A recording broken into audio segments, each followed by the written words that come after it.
मनोरमा नागिन अपनी गुफा में रखे हुए सामान को देखते हुए कहती है।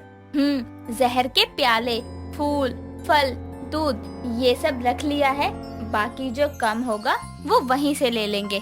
मनोरमा इतना बोल ही रही थी कि तभी वहाँ पर उसका पति कंस आता है और कहता है, अरे मनोरमा, सारी तैयारी कर ली ना? जी सारी तैयारी कर ली है, बाकी कोई कमी होगी तो वो वहीं देख लेंगे, क्योंकि यहाँ जो मिलना था वो सब ले लिया है। हाँ मनोरमा, पहली बार अपनी बेटी अश्मिका के ससुराल जा रहे हैं, और वो भी धरती लोग। जैसे तैसे नागलोक के नियमों के विरुद्ध जाकर अश्मिका एक इंसान से शादी करके धरती लोग तो चली गई, पर ना जाने वो वहाँ कैसे रहती होगी। जी यही तो देखने जा रहे हैं ना वहाँ पर, कि आखिर क्यों हमारी बच्ची ने नागवंश छोड़कर इंसानी लोक में जाना उचित समझा। चलो चलो, समय हो रहा है, सारा सामान बांध लो, मैं धरती लोक जाने के द्वार खोलता हूँ। मनोरमा जल्दी से फिर से सामान पर नजर डालती है और कंस अपनी शक्तियों से धरती लोक जाने का द्वार खोलता है और दोनों पति पत्नी अपनी बेटी अश्मिका के ससुराल धरती लोक पर जाते हैं। दोनों एक जंगल में अश्मिका के आने का इंतजार कर रहे थे। तभी अश्मिका वहाँ आती है और जल्दी से अपनी माँ के गले लग कर कहती है, माँ, पापा आप आ गए, कितने समय बाद आए हैं। हमें तो लगा था कि आप कभी आएंगे ही नहीं अपनी बेटी के ससुराल में। अरे आते कैसे नहीं बेटा, आखिर हमारी इकलौती अकेली बेटी है तू, तुझसे कैसे दूर रह सकते हैं। हाँ बेटा, सही कह रही है तेरी माँ। पता है कितना याद करते हैं हम तुम्हें, इसीलिए तेरे ससुराल आए हैं, ताकि देख सके कि इंसानी जीवन कैसा होता है और तू उस जीवन में कितना खुश है। माँ पापा, मैं बहुत खुश हूँ, मेरा इंसानी ससुराल बहुत अच्छा है। आप चलो मेरे साथ, मैं आपको अपने ससुराल ले चलती हूँ। वहाँ सब आपकी राह देख रहे होंगे, कितनी तैयारियाँ की हैं उन लोगों ने आपके आने की। चलो।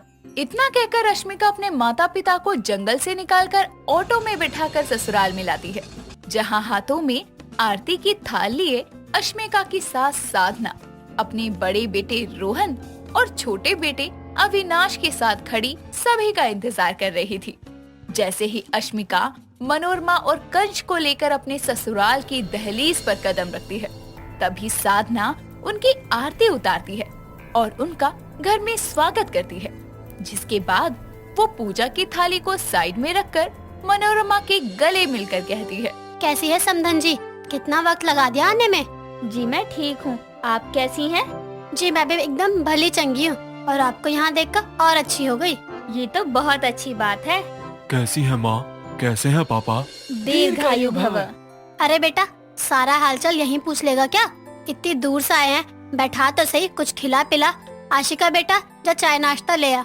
जी माँ जी, अभी लेकर आती हूँ। इतना कहकर अश्मिका वहाँ से रसोई में चली जाती है और साधना मनोरमा और कंस के साथ बैठकर बतियाने लगती है। तभी अविनाश कहता है, अंकल आंटी, आप लोग नागलोक से आए हैं? भाई भी भाभी को लेने के लिए नागलोक तक गए हैं, मुझे भी जाना है वहाँ। क्या आप लोग मुझे भी ले चलेंगे? हाँ हाँ बेटा, क्यों नहीं, जरूर ले चलेंगे। वैसे आप लोग जब आए थे तो साथ में कुछ लेकर भी आए थे, मुझे बताओ क्या लेकर आए थे? वो बेटा, हम तो जहर, दूध, फल लेकर आए हैं। हम भूल ही गए थे कि आप सभी जहर नहीं पी सकते हैं, हमें माफ करें, अभी हमें धरती लोक की चीजों का इतना ज्ञान नहीं है। अरे पापा, आप जो भी लाए हैं हमें सब स्वीकार है, और हम जहर नहीं पीते तो क्या अश्मिका पी लेगी? वैसे भी काफी वक्त से उसने जहर नहीं चखा।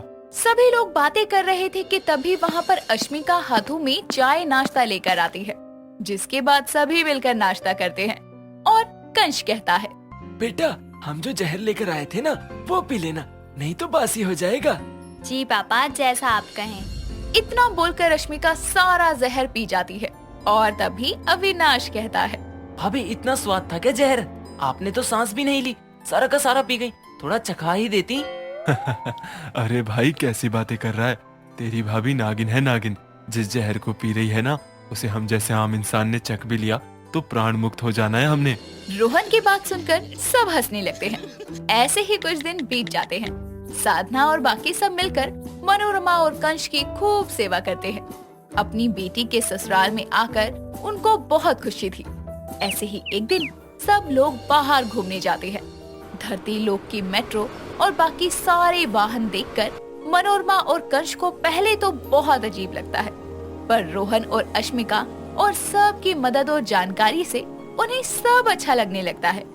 ऐसे ही सभी लोग घूमते घूमते शिव मंदिर के दर्शन के लिए जाते हैं और अश्मिका कहती है, आप दोनों को पता है, नागलोक से धरती लोक तक आने में बहुत कुछ बदला हुआ है। मेरे रहने का ढंग, खाने का ढंग, पर जो नहीं बदला वो है मेरे शिव की भक्ति, शिव की पूजा, उनकी आस्था। फिर चाहे वो नागलोक हो या धरती लोक, शिव की भक्ति हर जगह एक जैसी ही है। हाँ बेटा, ये तो सही कहा तूने। इस लोक से उस लोक तक हर कोई शिव को ही एक तरीके से पूजता है। हर इंसान भी शिव के लिए अपने दिल में उतनी ही आस्था रखता है जितना हम नाग नागिन रखते हैं। हम तो हमेशा से ही सोचते थे कि इंसान हम नाग नागिनों के दुश्मन हैं, पर ऐसा नहीं है। सच तो ये है कि हर इंसान एक जैसा नहीं है और बुरे नाग नागिन तो नागलोक में भी है। पापा, आप जानते हैं मैंने कभी भी इस चीज का गुमान नहीं किया कि अश्मिका के पास शक्तियां हैं। मेरे लिए तो एक आम इंसान ही है वो, जिससे मैं प्यार करता हूँ। वो हम जैसी है, हम सबसे अलग कभी नहीं है। समझी जी, हम तो हमेशा से शिव जी की पूजा करते आ रहे हैं। हमें क्या पता था शिव हमारी भक्ति से खुश होकर अपनी रक्षक को हमारे घर की बहू बना भेज देंगे। अश्मिका जितनी अच्छी नागिन है, उससे कई ज्यादा अच्छी बहू भी है। यूं ही सभी लोग दर्शन करके वापस से घर आते हैं। अपनी बेटी के ससुराल में उसे खुश और सुखी देखकर मनोरमा और कंश को बहुत खुशी होती है। वो वापस से नागलोक जाने की तैयारी करते हैं और कहते हैं, अश्मिका बेटा, हमें तेरे ससुराल आकर बहुत अच्छा लगा बेटा। धरती लोक पर बिताया हुआ ये समय हमें हमेशा याद रहेगा। और बेटा, तुम यूं ही अपने फर्ज को निभाती रहना, क्योंकि अब तुम्हारे हाथों एक नहीं दो लोक की लाज है, धरती लोक और नागलोक दोनों की। हाँ बेटा, हम तुमसे और सबसे मिलने के लिए आते रहेंगे। हमारी बेटी अपने ससुराल में खुश है, ये सब हमने अपनी आंखों से देख लिया। बस अब हमें तृप्ति मिल गई है। माँ, पापा, आप दोनों आए, सच में मुझे बहुत अच्छा लगा। मैं और अश्मिका तो वहाँ कभी नहीं आ सकते, पर आप आते रहना, हमें बहुत अच्छा लगेगा। जी, रोहन ने बिल्कुल सही कहा है। अरे आपकी ही बेटी का घर है, कोई परायों का घर नहीं है। सबने कह लिया, अब मेरी बारी है कहने की। अंकल आंटी, मैं जहर तो नहीं पी सकता हूँ, पर हाँ, आप मेरे लिए एक जहर पीने वाली ला दो। वो क्या है ना, इस घर में भाभी अकेली नागिन है, अच्छा नहीं लगता। एक सुंदर सी नागिन मेरे साथ होगी जो भाभी को भी हेल्प करे तो अच्छा लगेगा ना। देवर जी, सब समझ रही हूँ। आप मेरे बहाने अपना घर बसाने की बात सोच रहे हैं।